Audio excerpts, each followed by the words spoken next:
देश में साक्षरता दर को बढ़ाने के लिए भारत सरकार की ओर से कई प्रयास किए जा रहे हैं।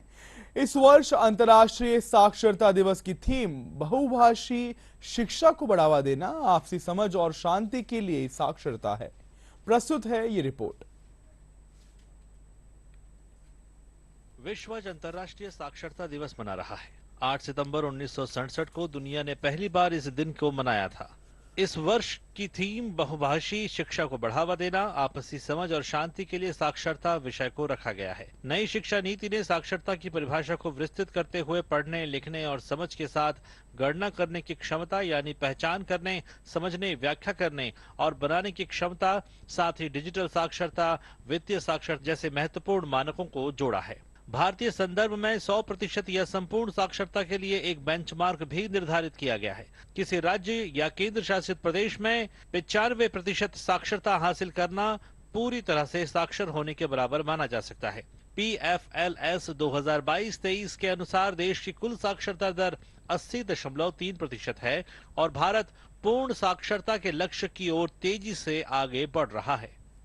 Inculcating the spirit of volunteerism, especially amongst our youth, by 2030, we will be in a position to say that whole of India, as per the definition which has just been brought out before us, have become literate, opening a world of opportunity to each and every Indian. देश में साक्षरता के लक्ष्य को आगे बढ़ाने के लिए अनेक प्रगतिशील कदम उठाए गए हैं। समग्र शिक्षा सभी राज्यों और केंद्र शासित प्रदेशों में कक्षा 1 से 12वीं तक के स्कूली शिक्षा के सभी घटकों को शामिल करता है। मिड डे मील योजना स्कूल जाने वाले बच्चों के पोषण संबंधी पहलुओं को पूरा करती है। इसके अलावा राष्ट्रीय शिक्षा नीति 2020, प्रधानमंत्री ग्रामीण डिजिटल साक्षरता अभियान, स्कूल पाठ्यक्रम में डिजिटल साक्षरता कार्यक्रम, उल्लास नव भारत साक्षरता कार्यक्रम NIPL उल्लेखनीय है।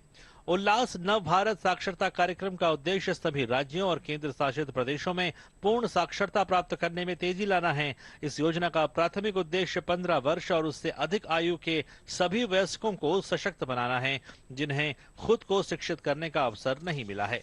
विश्व भी साक्षरता के क्षेत्र में पिछले दशक में हुई भारत की उपलब्धियों को सराह रहा है।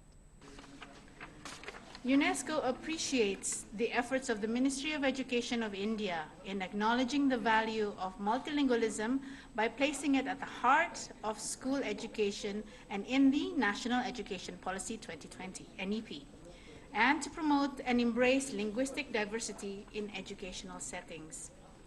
India's 2020 National Education Policy is indeed a far-sighted document which advocates education in one's mother tongue right from primary school level. स्कूली शिक्षा के सभी स्तरों पर सबकी एक समान पहुंच सुनिश्चित करना, नए पाठ्यक्रम, बुनियादी साक्षरता, अध्यापन कला में सुधार जैसे महत्वपूर्ण मौलिक संरचना को गढ़कर नई शिक्षा नीति साक्षर और सशक्त भारत की नींव गढ़ रही है।